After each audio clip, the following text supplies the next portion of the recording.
ko'nglim yumshab ketdiyam.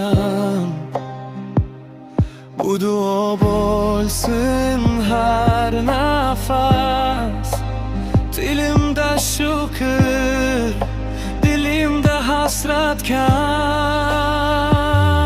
Alo bo'lsin Robbingiz, jannat bo'lsin uyingiz, islom bo'lsin diningiz, baxtga to'lsin umringiz, baxtli o'tsin kuningiz bu o'tkinchi dunyoda.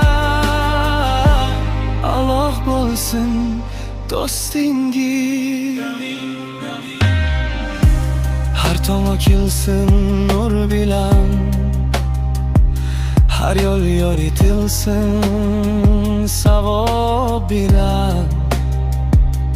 Har dardingizga sabr bo'lsin, tilagim shu duo bilan. Alloh bo'lsin Robbingiz, jannat bo'lsin uyingiz, islom bo'lsin diningiz, baxtga to'lsin umringiz, baxtli o'tsin kuningiz bu o'tkinchi dunyoda. Alloh bo'lsin do'stingiz, yolg'iz qolganda yodingizda ismi tursin tilingizda.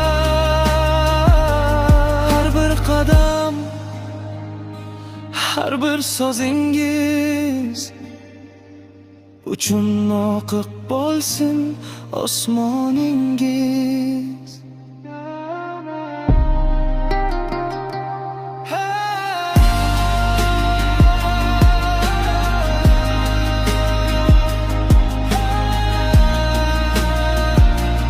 Alloh bo'lsin Robbingiz, jannat bo'lsin uyingiz, islom bo'lsin diningiz, baxtga to'lsin umringiz, baxtli o'tsin kuningiz bu o'tkinchi dunyoda. Alloh bo'lsin do'stingiz. Amin, amin.